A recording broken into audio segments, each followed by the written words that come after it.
sorry if I'm going to read through this, but there's just a lot I want to say and I don't want to miss anything. First, a sincere thank you for all of you that showed up, took the time and the expense to be here today. We feel very blessed to have the support of family and friends. A huge thank you to Anne, who made all this happen. You can see the love that put into this. She did all the pictures and did everything, so thank you. Today is a celebration for my father, Scott Munro. And I look forward to the fellowship and shared stories with family and friends. And just as you all will be sharing stories today, I too will be sharing my own. But what I also share with you through my stories is a little bit of perspective. When I was growing up, and there were plans for just Dad and I always got excited to spend some one-on-one time with him. It's no surprise that I have many great memories of my father. There were the fishing trips, the four-wheel driving, trips to Victor where we had a summer house, and ultimately pretty much every Sunday, or maybe even sometimes Saturday too, we do a trip to the flea market, because that's where he loved to be, finding the deal, finding that one thing that's just going to throw it over the top. He just loved to be able to spend stuff, spend pennies on stuff that he just goes through. Not only do I have fond memories of the time we shared together, I also love listening to his prankster stories. He was quite the prankster. There was a time when he worked at Frontier Airlines. He was in the mechanic shop, and he tinkered. Like, he loved to build, he loved to engineer, he loved to invent. He was really good with metal. And one time he actually took the time to make this elaborate belt buckle. And it had the Frontier logo on it. And he spent a lot of time to make it like way he wanted it to. When he was finished, he wore it to work. And instead of telling people that he made it, he decided to tell everybody in the hangar that it was awarded to him for years of service.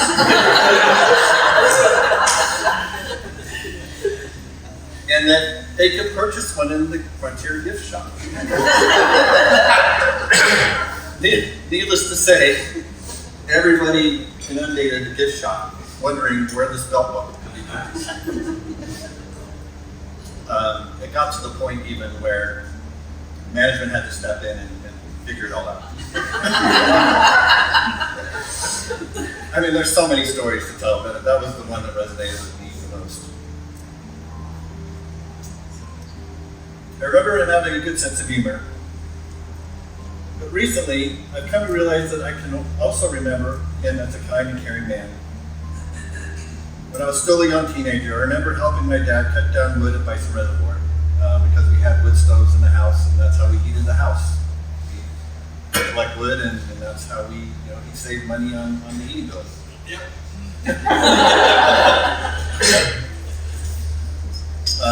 So after we were at Bison Reservoir, after our fishing, we did some fishing there. That morning, we got the chainsaw to cut the timber into logs. I would collect the logs and put them in the back of the truck. It was something we did plenty of times, but on this day, I found myself on the receiving end of a fallen tree that my dad was cutting down and having it hit me squarely on the head. It obviously wasn't a huge tree, but one of the sheer branches gave me a puncture wound on my scalp. And Dad, who you all might remember as a very calm and stoic man, actually freaked out. He proceeded to pour a half a can of beer on my head.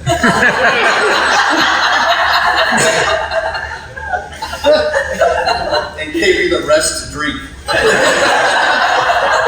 calm my nerves. I honestly think that he needed it more than I did. But back then, as a teenager, I didn't mind it. He then proceeded to ask everyone around the reservoir for antiseptic or a first aid kit to get me back to town. Turned out not to be too serious of an injury, just a slight concussion, nothing with long-lasting effects. Or at least I haven't noticed. And it was the first time in my life I could remember him revealing his true self. But I'll touch more on that later. This past year,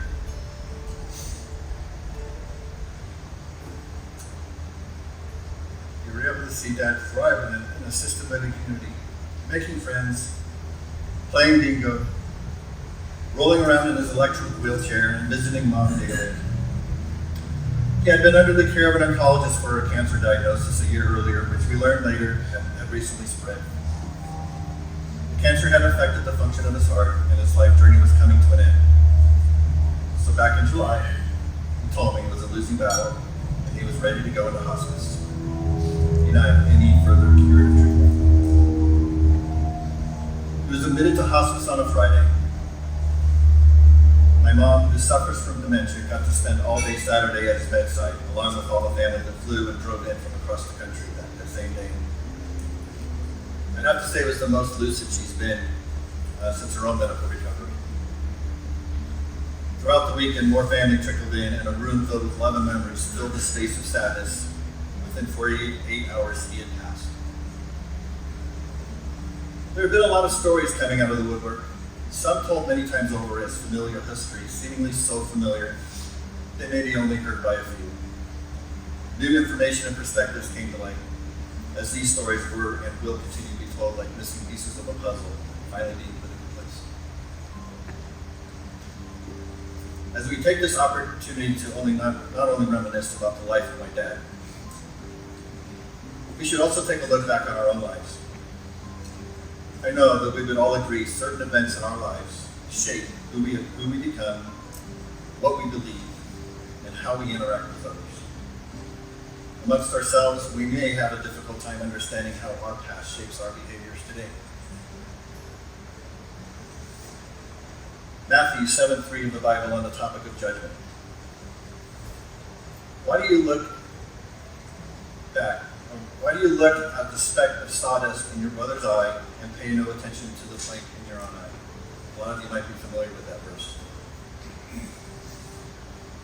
In recent years, I've been on my own journey through therapy and self-work to better understand myself, who I am as a man and how I came to be this way.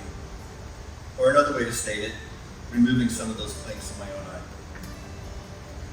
I gained valuable insight regarding how my past had shaped me for both the good and the bad. Suffice it to say, it was challenging growing up in a patriarchal home. And I confess, I had become somewhat critical of how I was raised while reflecting on my childhood. And at one point, focusing on the sawdust of my parents' eyes. Through further reflection and processing, what became crystal clear to me is that Dad, underneath that gruff exterior we all probably experienced while being a part of his life, was very much loving, committed, and fiercely loyal to his family and friends. Always willing to lend a helpful hand, teaching or simply providing advice.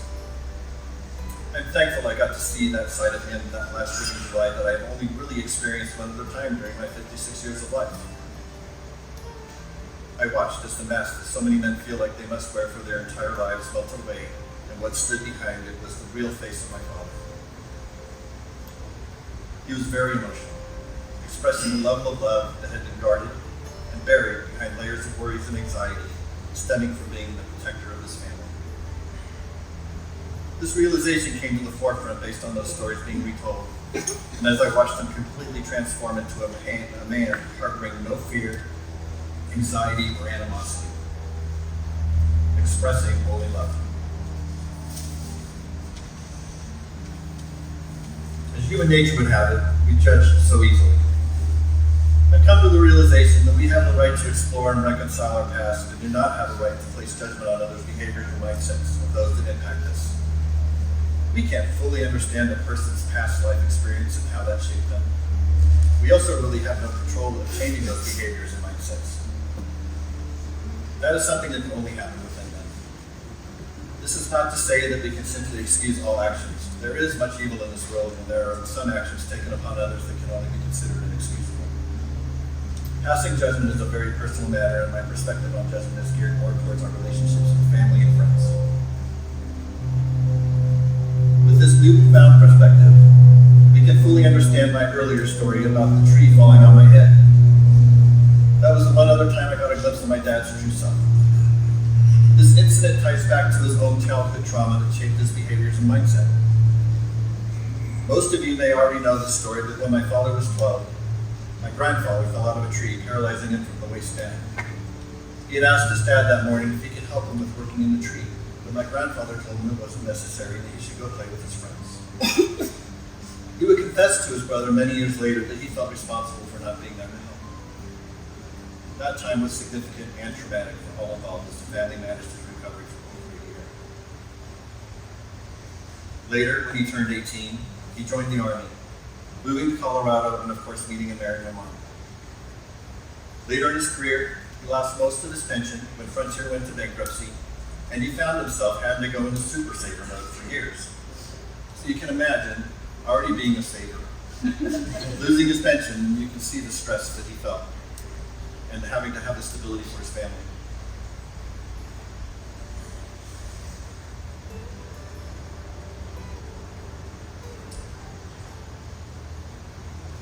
I think he sacrificed what I believe would have been a more joyful life that he may have felt was no longer afforded to him. I now think back to that tree incident, bringing up the trauma he experienced with his own dad and how awful he must have felt, and why I was able to see a glimpse of his true self. I can only imagine the thoughts that ran through his head, having experienced his dad's fall and then having to deal with my injury. I honestly think from the time he was 12 to when he left from the Army at the age of 18, fostered that fierce need to protect his family. Any anxieties and worry that were dictating his life shed away this year, relinquishing the day-to-day responsibilities to handle myself. Only his love shined through. During his last week, he would reach out and hold not only our hands, but also the hospital staff's hands, showing a level of love and appreciation I never witnessed so freely and immediately given. I was blessed to witness a glimpse of that true self, and I mourn he could not let down his defenses until the end, and we could have had more time with that true version of my father. I look forward to hearing more stories from all of you, and perhaps provide even a deeper perspective that I will forever cherish. So thank you very much. I don't know if you guys see me. Alright, so you're probably wondering why people came up. I had to do this like 8 years ago for my other grandpa, and I think I made it like a single word in before I completely lost it. My dad had to come up and bail me out. So I had my brother up here with me as an emotional support human, and my grandfather was never a harsh person. He was very kind, very caring. He was strict. He liked to stay by himself. Every time we went over, he would be sitting in his chair watching NASCAR or Fox News. It's probably one of those two as you walk in and we're like, all right, hey Pops, how's it going? And Nanny, God bless her, she would go up to us every time and be like, did you tell your Pops that you love him? And we're like, of course we did. Like, of course we would on the day. And since, to everyone else's point, we've seen that crack, that like little bit of his true soul, it makes a lot of sense why she did that now. Because she knew that that was beneath there, and that's why she loved him so much, and why she pushed so hard for all of us to try and find those cracks as well. Like, make sure you tell him you love him. Like, Pop signed the card too, did you tell him thank you? And normally it was just like a, that's cool, love you, Pops. And then she wrote a nice, beautiful, intricate thing.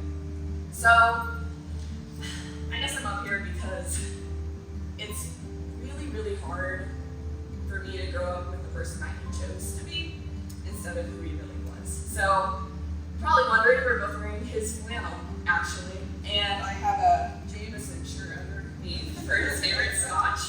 And I found this little goodie this morning was, there's some Jolly Rancher wrappers in here. I'm sure he's selling his favorite candy, so I was like, well, that works out.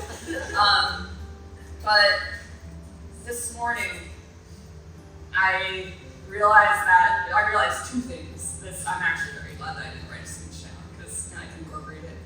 But one of them is I finally got to see one of the cracks. Actually, both Jacob and I did before we got to see who he really was, and we just didn't appreciate it because we got to prank him. When we were, some of you probably know this story, a lot of you probably don't. Yeah, we were probably like 8 and 6 years old. But every time that we would go over, my dad would go drink with Pops and they'd talk, and then my mom would usually talk with Nanny, which eventually we started doing as we got older. But we had a playroom. There was usually Cinderella on VHS, and then a puzzle, books, games, whatever. What they had one time was this little pig that was like green on top, pink on the bottom, and it was a massage. It was like a back vibrator. It had like 4 little, like its feet like vibrated, so you'd like put it on your back and like rub it up and down. So one time, Jacob and I had turned it on, and we put it in an empty drawer inside of that room. You close it, and it just starts vibrating like crazy. Pop comes running in, like, what the is going on? And like getting like really freaking out because his grandkids are in the other room. He has no idea what's going on. And Jacob and I we're trying to throw pranks, so we're just like, we put the vibrating pig in the drawer. We're so sorry because we thought that we got in trouble. He's just like, I can't believe these kids. So good to know that we finally got a prank in on him.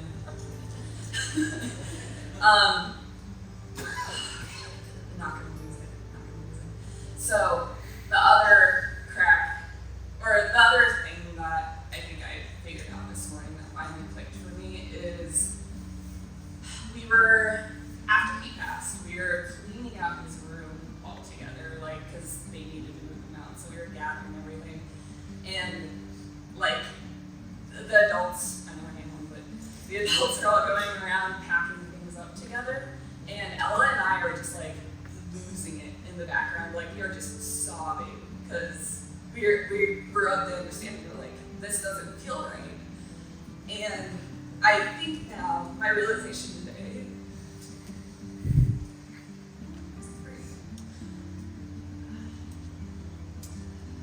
was that we are losing the person that we finally got to meet. And he was getting put away before we even really got to know him. So I'm excited I get to hear all the stories of how everyone else actually got to see him.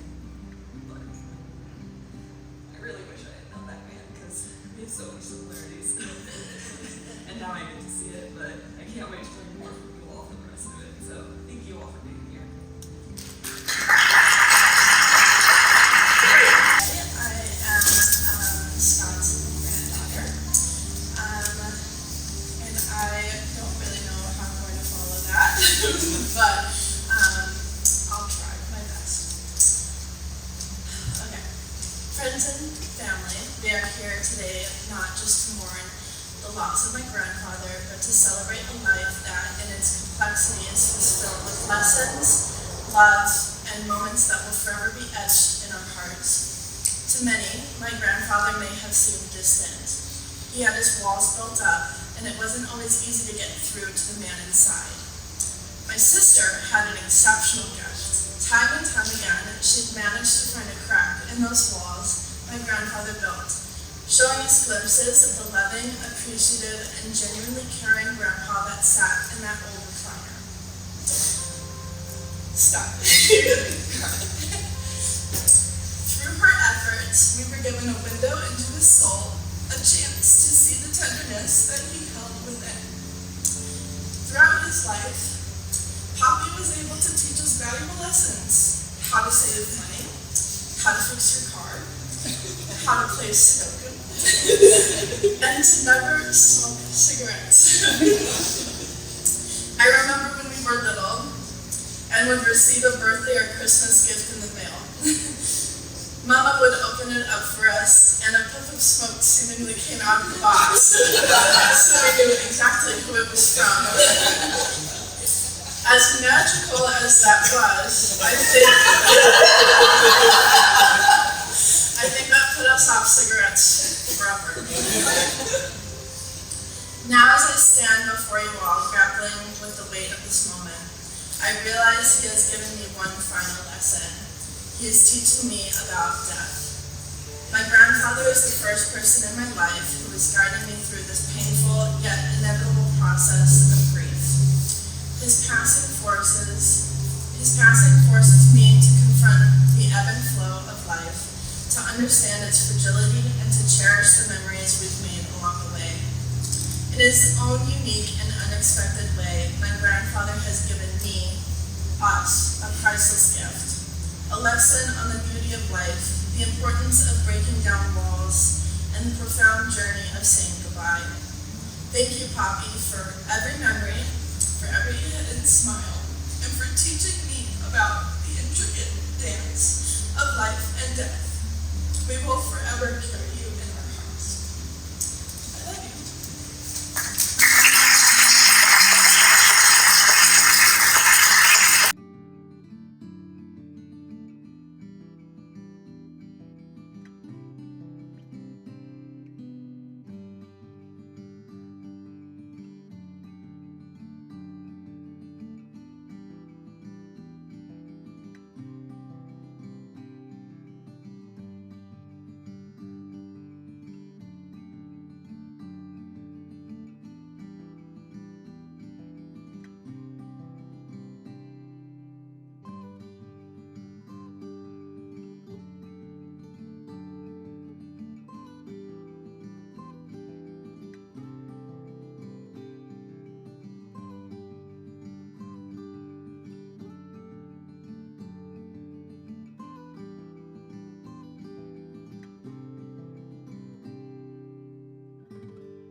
Good morning. This is a beautiful day in October, and it reminds me of all my early visits I had with Scott. It was always in October. And when the aspen were changing, we'd go into the mountains. It would be chilly just like today. That's how I remember a lot of my visits with Scott. But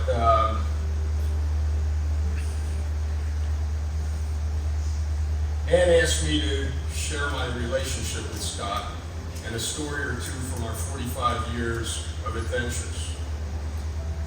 I was young when Scott left South Branch, and for many years I never really knew him. Our big brother, little brother relationship did not really begin until I was in my 20s and he was in his 30s.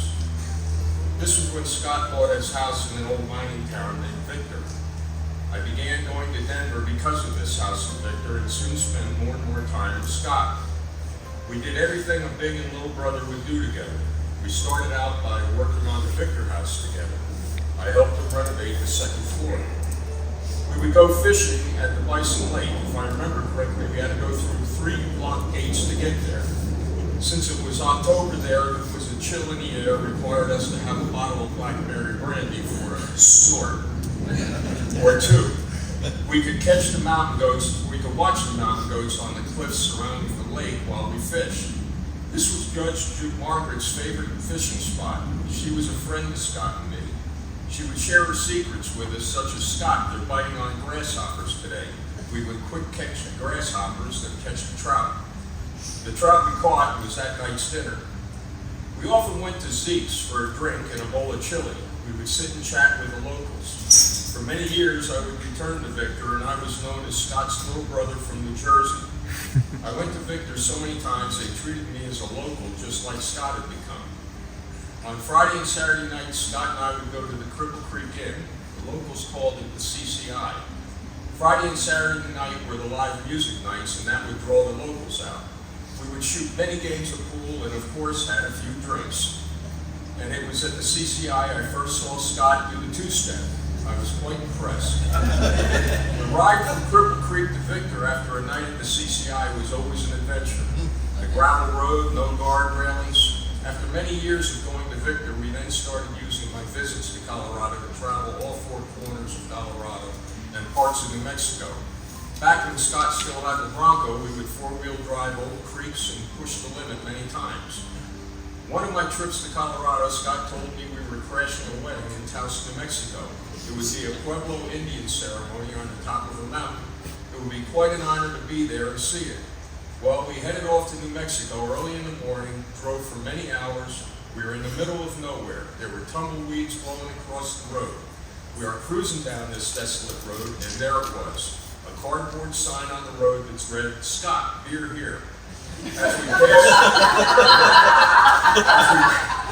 As we passed the sign, Scott looked at me and he said, "Do you think that means us?" I just laughed and turned around and followed the driveway a mile back to a lone adobe house. Martha, who was a friend of Scott and Pam's back in Denver, let her family know Scott and I were coming to Taos. They welcomed us as if we were family. When I wasn't in Colorado, we would talk on the phone often. Scott and I always shared stories, and we had many conversations about everything, including our gold mining TV shows, politics, or our financial investments. Scott and I never had an argument and never had a bad thing to say about each other. For 45 years, we were just being buddies and brothers. Over the years together, we created many stories. Our stories meant so much to us, and we enjoyed reminiscing every time we got together. I can't count how many times we would meet early in the morning at the dining room table. Scott would be looking at the map and planning our day. That evening, we would return to the dining room table and share our day with Pam. She was the best at listening to us go on and on about our day. It was 4 or 5 weeks before Scott's passing. I went to Denver to see how he was adjusting to his new home. It was only for 24 hours, but one more time we laughed and had talks about life and memories we shared. When it was time to leave, Scott came downstairs.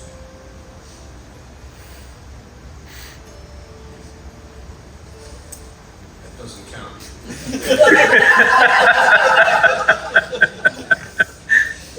It still doesn't count. Came down, sitting in his wheelchair to see me off. We were pretty silent until my car pulled up. Then Scott stood up from the chair and we hugged. Still didn't count. Then we said we loved each other. I got into the car and pulled away. We both knew this would be the last visit and goodbye to each other.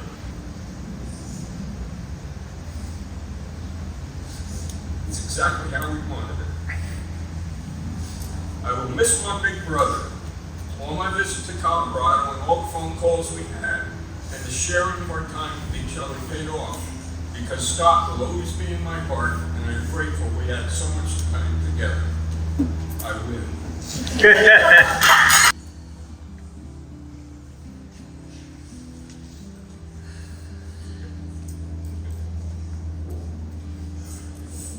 My dad taught me how to drive. Which, if you really knew my dad, you would already know this was a dreaded event for him. And an absolutely horrifying one for me. I reluctantly learned how to drive in the summer of my 17th year. I was not in any hurry, of course, to get my driver's license, because quite frankly, I was pretty damn scared. So on one sunny day, Dad, sitting in his dining room chair, confidently leaned in and lovingly reassured me. He looked me straight in the eye over his wire-rimmed glasses, of course, and said in a no room for argument kind of tone, "You're doing this." So off we went in his super awesome 1972 green Ford Bronco that had the miles and the mustard to take on the task. With a cigarette in his left hand and a cold wheat beverage in his right, he drove us past the old Safeway to the new construction site of a high-rise apartment building. Once there, I hesitantly took my place in the hot seat behind the big white wheel, only to catch his wiry grin.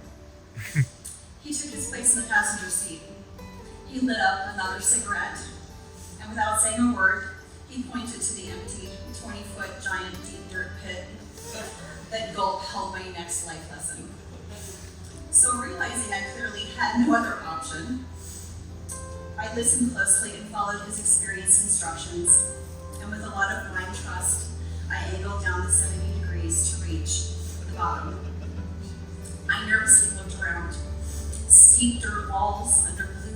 tiny skies above, I quickly realized I had no idea how I was going to get us out of here. But I trusted him. I knew that Scott knew what to do. And with featherweight flakes of cigarette ash floating in the air, he directly explained each step of my next mission. Stay calm and clear-headed. Shift into first gear. Steer in the right direction. Ease up off the clutch.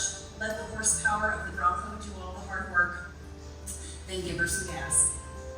So I followed his every word, and as we slowly crept our way up the impossible gravelly hill, the old Ford managed to pull us upward until we were finally over the edge and back onto safe ground.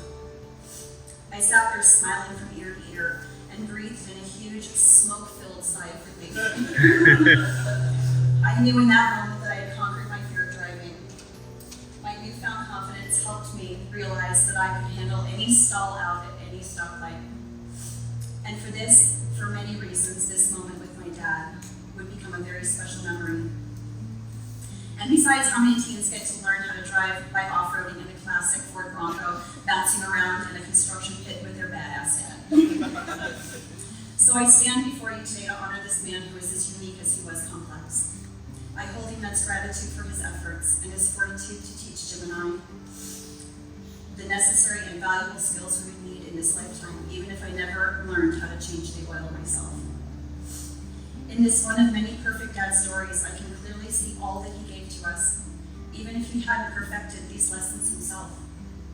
In teaching me how to drive, he gave me the gift of responsibility, independence, and trusted freedom. In teaching me how to stay calm and clear-headed, he gave me the ability to be a thoughtful, open-minded, and methodical thinker. In teaching me how to slow down and shift into first gear, he helped me see that life can move too fast. And if we're not careful, we'll miss the beautiful scenery that's all around us. In teaching me how to steer in the right direction, he encouraged my intuitive senses and to trust my inner compass to navigate the twists and turns of my own life. In teaching me to ease up off the clutch, he showed me that not all things need to be full force, and that having the sensitivity to gauge what's needed in each moment is a gift. In teaching me to give her some gas, I learned that sometimes you need to press on, pedal to the metal, and hustle up to get to where you're going. And finally, in teaching me to let something bigger than myself take over, he spiritually taught me that we don't have to do it all ourselves. We can let go of control and allow something more powerful than us to take over. And that this something will guide us up and out of an occasional giant, deep, dark pit, and back up onto safer, higher ground and back under sunshiny blue skies. Whether you met him for a day or knew him for a lifetime, we can all agree that Eldon Scott had that special twinkle in his eye. He had a quiet demeanor, an artistic eye, an adventurous hand, and a contagious sense of humor. When Dad laughed, everybody laughed, but when Dad was angry, everybody ran. He and I shared a birthday, a stubborn temper, a love for rainy, booming thunderstorms, yummy cake, bargain thrift stores, and a cheeky propensity for practical jokes. And although we had our few rocky years and challenging moments between us, in his last few months I felt our bond grow even deeper. He'd reach out to hold my hand and tell me how much he appreciated me being there. He'd get teary when I'd cry. We'd laugh about old memories, and he'd lovingly encourage me to let go of any regrets and sadness I felt about him or Mom. This heartfelt sharing of time together, sometimes in quiet moments without words, we just hold hands and watch the rain come down.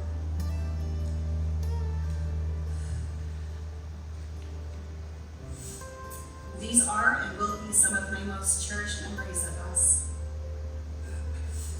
And what a beautiful realization to let it all go in this way. Such a gentle reminder that life is short, and that each breath is an opportunity to be present, to share our hearts, our time, our thoughts, and most of all, our generosity and our love. Dad often extended kindness to others in this way, a quiet but important part of his legacy. Unbeknownst to many, Dad would often help a neighbor, fix a garage door, loan out a tool or two, or pay a young kid to mow his lawn even though it didn't need it. I think Dad would agree with me when I say that the gift of giving ourselves in unexpected ways will always bring us the unexpected gift of happiness. And the last story I'll share is one that happened a few days after he passed. As a very spiritual person, I believe that life is magical in ways we cannot fully understand. I believe there is no such thing as coincidences, that dreams have meanings, and that animals can be messengers. 4 days after Dad passed, Brian and I were staying at our home in Westcliff. We had an unexpected and quite remarkable visitor that morning. A young peregrine falcon landed on the thin metal ledge of our front big window and sat for quite a while looking inside the house. We both were shocked to see such a large bird so close and so unafraid. I went outside and carefully approached it. Watching me for a bit, he suddenly took off, but remarkably, he didn't fly away. Instead, the falcon made a huge sweeping circle over our land and then came right back to perch on the roof's edge above my head. And he looked straight down at me. And of course, I said hello. This felt like such a rare and unique experience that I was in absolute awe at the timing and beauty of its presence so soon after Dad's passing. I felt this special falcon was a messenger, saying from Dad, I see your Westcliff home. I see your land and your beautiful views. And as I fly free from above, I will always be watching over you. So I'll close by saying thank you. Thank you for being here. Thank you for being present. Thank you for spending your morning with us and helping us honor this man who we have all loved so very much.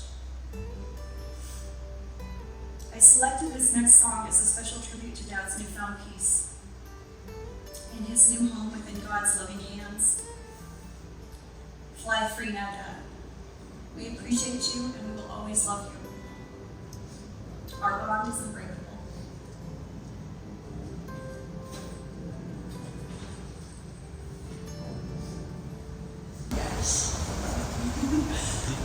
Oh, wow. I want to say thank you. I'm Ella. I am Scott's youngest grandchild. And God, I am just so lucky to have such an amazing and supportive family. Ooh, these last months have not been easy. But this last day, having everybody here has just been incredible. And I feel so much love and so much support by everyone here. I want to share a bit about how I knew Poppy, because I feel like to know him is to understand just how much he valued simplicity. And what I came to learn growing up pretty quickly is that it was in the simplest and subtlest ways that he showed just how much he cared and loved for all of his grandchildren. I remember a few years ago, I was driving with him out to dinner and I noticed he didn't have his seatbelt on. Everyone else in the car did, and I am not one to just excuse the safety of Mr. Scott Munro, especially when he is the one driving. I said, Poppy, you're not wearing your seatbelt. And I told the man who hasn't worn a seatbelt since probably 1973 to buckle up. And I will never forget the eyes he shot me through the rearview mirror. But he ended up doing it, possibly to get me to stop nagging at him. But I like to think it was one of his simple ways of showing that he cared enough about me to wear his seatbelt all the way there and back. I got used to how he showed his love by then. It was never outward, like we've discussed, and we all know, but it was always there. He never refused the big bear hugs I gave him at the start of every holiday visit. And he never turned me away when I was little enough to share his comfiest, coziest recliner. He never moved when I took naps on his belly while he watched old westerns, and he still let me win at card games, even if I accidentally flashed my whole deck. He kept every single piece of artwork that Kai and I made for him, and he tacked it up right on his wall in his room, so he saw it every single morning and every single night. And I always wish that I sent him more artwork.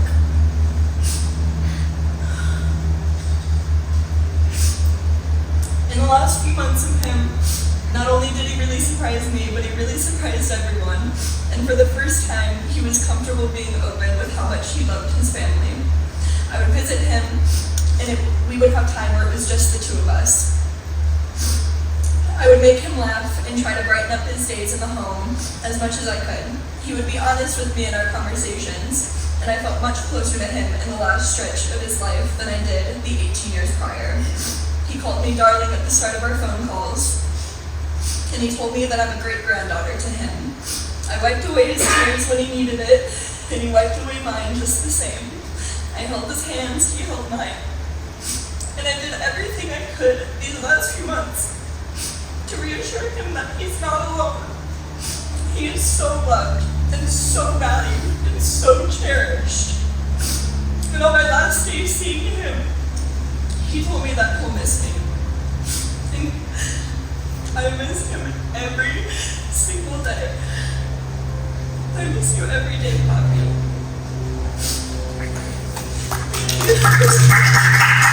All up in this room. My name's Dave. I am the nephew of Scott and Uncle Bill, Greg, son of Charles.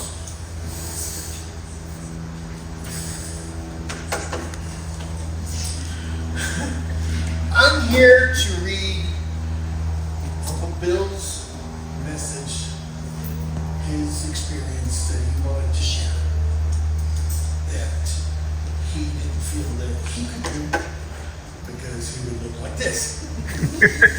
So I said, I'll do it. It'd be my honor, my pleasure to do it for you because I don't care. I can come up here and blubber in front of all these people and it's not that big of a deal. So let me start. Eldon Scott Munro in celebration, October 6, 2023. He starts off with a quote from Rita Mae Brown. I still miss those I loved who are no longer with me, but I find I am grateful for having loved him, or loved them. The gratitude has finally conquered the loss. And Uncle Bill writes, I was both fortunate and blessed to have taken,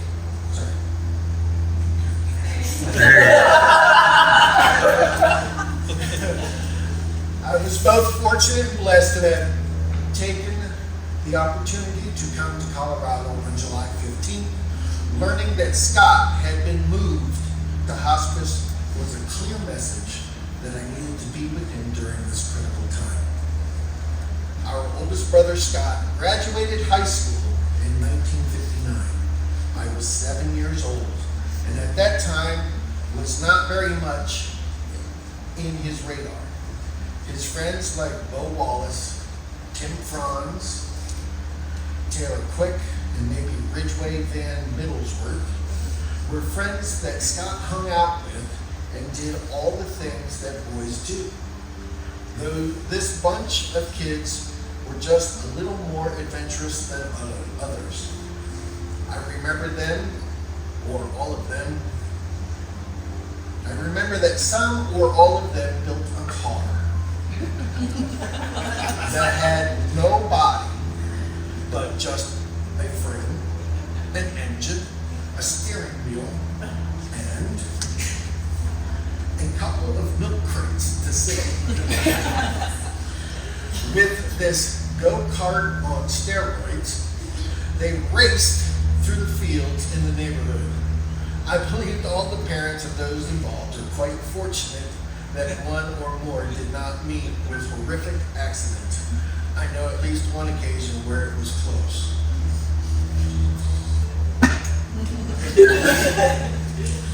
And hearing the stories about four-wheeler, I didn't know he was such a big four-wheeler. That's interesting. Halloween was a particularly favorite time of year for Scott and the gang.